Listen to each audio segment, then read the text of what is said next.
आज की इस वीडियो में हम देखेंगे कि कोई भी मैट्रिक्स अगर हमारे पास गिवन है और उसकी पावर हम निकालना चाहते हैं तो वो कैसे निकाल सकते हैं। मसलन हमारे पास कोई मैट्रिक्स है, सपोज एक मैट्रिक्स है और लिखा हुआ है कि ए क्यूब निकालना है, मतलब कि ए की पावर 3 निकालनी है।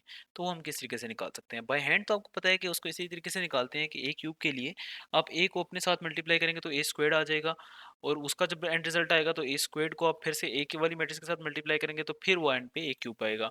अब हम देखते हैं कि कैलकुलेटर पे इसको डायरेक्टली किस तरह सॉल्व कर सकते हैं ताकि आपका आंसर जो है वो वेरीफाई किया जा सके।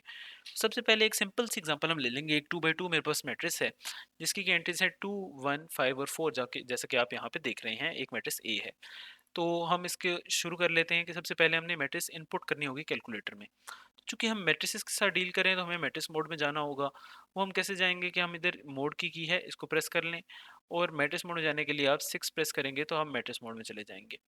मैट्रिक्स मोड में जाके आपने मैट्रिक्स सेलेक्ट कर लेनी है कि किस मैट्रिक्स के अंदर मैं अपना डाटा लिखवाना चाहता हूँ। मैं इधर मैट्रिक्स ए में अपना डाटा लिखवाना चाह रहा हूँ, आप किसी मैट्रिक्स में लिखवा सकते हैं, मैट्रिक्स बी में, सी में, जो आपका दिल करे। तो फिलहाल मैं मैट्रिक्स ए में लिखवाता हूँ, तो इसके लिए मैं 1 प्रेस करूंगा तो मैं मैट्रिक्स ए में अपना डाटा लिखवा लूंगा। ये हो गया। अब वो पूछ रहा है कि इस मैट्रिक्स की डायमेंशंस भाई क्या है। भाई इस मैट्रिक्स की डायमेंशंस 2 बाई 2 हैं। अब हम इधर देख लेते हैं 2 बाई 2 कहाँ आ रहा है, तो फिफ्थ ऑप्शन के ऊपर मुझे नजर आ रहा है कि 2 बाई 2 का ऑप्शन है। तो मेरे फिफ्थ फाइव बात हो तो एक 2 बाई 2 की मैट्रिक्स जनरेट हो गई। तो अब हम इसकी एंट्रीज लिख लेते हैं। एंट्रीज क्या है? 2, 1, 5 एंड 4। तो ये एंट्रीज होगी मेरे पास।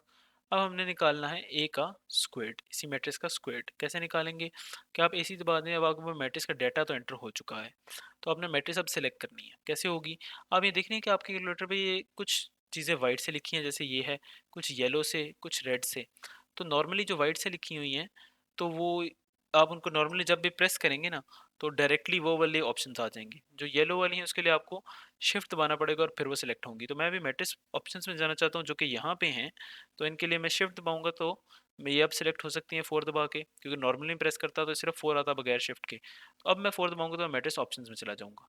मैं सिलेक्ट कर लूंगा मैट्रिक्स ए को जो कि है 3 पे, तो मैं 3 दबाता हूँ तो मैं मैट्रिक्स ए सिलेक्ट कर ली।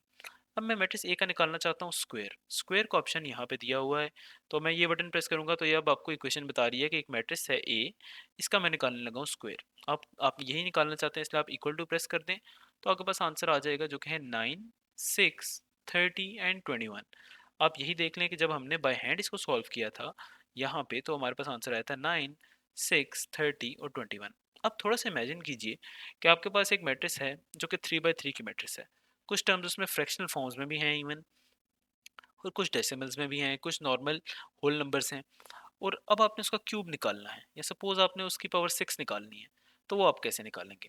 अच्छा, अब जो तो इसमें आप देख लेंगे, जो तो पावर्स होती हैं ना जो कि स्क्वायर या क्यूब की होती हैं, तो उनको तो आप निकालेंगे इस तरह के, आप सिंपली इधर अगर आप इस बटन को प्रेस करेंगे तो स्क्वायर आ जाएगा, वो ये निकाल देगा। क्यूब निकालना है तो आप इसी को डिलीट कीजिए, शिफ्ट दबा के आप ये देखिए यहाँ पे क्यूब का ऑप्शन है, तो ये प्रेस करेंगे तो क्यूब आ जाएगा, तो ये क्यूब भी निकाल देगा।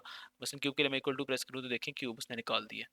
लेकिन इससे हायर पावर अगर आप डायरेक्टली करने की कोशिश करेंगे, जैसे मैं कहता हूँ कि शायद इसको प्रेस करके मैं अपनी मर्जी की पावर कर लेता हूँ, मसलन मैं पावर 6 करता हूँ, तो मैं इक्वल प्रेस करता हूँ, ये कहते हैं कि सिंटैक्स एरर है, क्योंकि ये कैलकुलेटर डायरेक्टली इस तरह इसको मल्टीप्लाई नहीं कर सकता।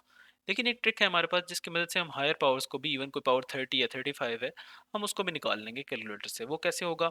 उसके लिए आपने थोड़ी सी सिंप्लीफिकेशन अपने पेपर पे करनी है। वो ऐसे कि आप देखें कि आपको ये चीज़ तो आपने पढ़ी होगी और जाहिर सी बात है आपको याद भी होगी, मैं आपको सिर्फ रिमाइंड करा रहा हूँ कि अगर आपके पास बेस सेम है, ठीक है, और उसकी आप पावर लेते हैं, तो होता ये है कि पावर की जो पावर होती है, मसलन ए स्क्वेयर्ड की एक और पावर स्क्वेयर्ड, वो आपस में पावर्स मल्टीप्लाई हो जाती हैं। तो जैसा आप यहाँ पे देख रहे हैं, तो ये क्या होगा कि भाई ए स्क्वेयर्ड का स्क्वायर का मतलब है कि 2 और 2 मल्टीप्लाई हो जाएंगे, तो असल में ए पावर 4 आ जाएगा। इसी तरह ए 6 जो है वो ए क्यूब की पावर 2 है, तो आप 3 और 2 मल्टीप्लाई होंगे तो 6 आ जाएगा। इस तरह मतलब कोई भी पावर आपके पास हो, इवन पावर, तो आपको इस तरीके से उसको डिवाइड करके लिख सकते हैं क्यूब और स्क्वायर की फॉर्म में। ठीक है। अच्छा, अब मैं क्या करता हूँ कि एक और मैं देखता हूँ ऑड वाले जो हैं हमारे पास। ऑड वाले किस तरह होंगे कि आप उनमें से एक टर्म अलहदा कर लेंगे, मसलन ए है, और फिर बाकी इवन टर्म रह जाएगी तो उसके हम पावर्स में लिख लेंगे। अच्छा, ये हम क्यों कर सकते हैं? क्योंकि आपको इसका भी पता होगा कि जब बेसिस सेम होती हैं और दो नंबर जिनकी की बेसिस सेम हो तो उनकी पावर्स ऐड हो जाती हैं। मसलन कि इस केस में अगर आप देखें तो इसमें दो जो बेसिस हैं वो है ए, और उनकी पावर है एक की 1 और एक की है 5। तो ए पावर 5 को आप डिवाइड कर सकते हैं इस फॉर्म में कि आप लिख लें कि ए मल्टीप्लाई हो रहा है ए पावर 4 के साथ, क्योंकि अगर ये मल्टीप्लाई हो जाएंगे तो इनकी पावर्स ऐड हो जाएंगी, तो आपके पास आ जाएगा ए पावर 5। ऐसे ही है। तो अब हम इसी चीज़ को यूज़ करते हुए, जो कि मैंने इधर थोड़ी-सी इलैबोरेट करके दिखाई है, इसको बेशक आप देख लें, अगर कोई चीज़ समझ नहीं आती तो पूछ भी लें मेरे से। तो इसको हम करते हैं कैलकुलेटर पे। मसलन मैं निकालता हूँ, पहले मैं निकालता हूँ लेट्स से a पावर 6।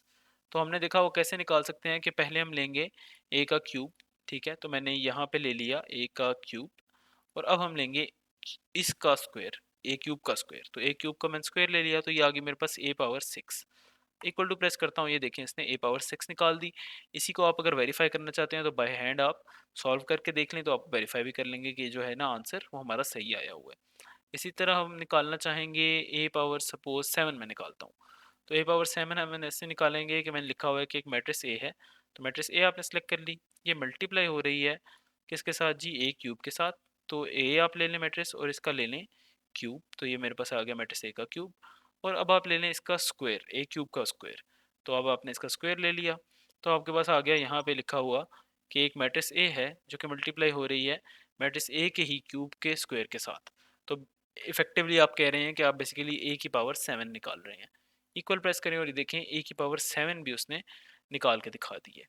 ठीक हो गया। इससे हम, आप कोई भी, आपके पास कोई भी आ जाए 3/3 मैट्रिक्स तक, जिसमें कि कोई भी हायर पावर आ जाए, तो उसको आप बड़े आराम से सॉल्व कर सकते हैं, और ये चीज़ आपके लिए मैटर नहीं करेगी कि वो फ्रैक्शनल फॉर्म में है या डेसिमल में है या होल नंबर्स हैं। तो बड़े आसानी के साथ आप इस पे सॉल्व करके अपने आंसर्स को वेरीफाई कर सकते हैं। मकसद सिर्फ ये है कि आंसर को वेरीफाई करना है, क्योंकि डेफिनेटली जो वहाँ पे है एग्जाम में, तो आपने लिखना तो डेफिनेटली स्टेप्स पूरे लिखने हैं कि किस तरीके से आप आंसर तक पहुँचे। लेकिन आंसर को वेरीफाई करना भी ज़रूरी है कि अगर कोई गलती हो गई है तो आप उसको पहले ही पकड़ लें वहाँ पे ही।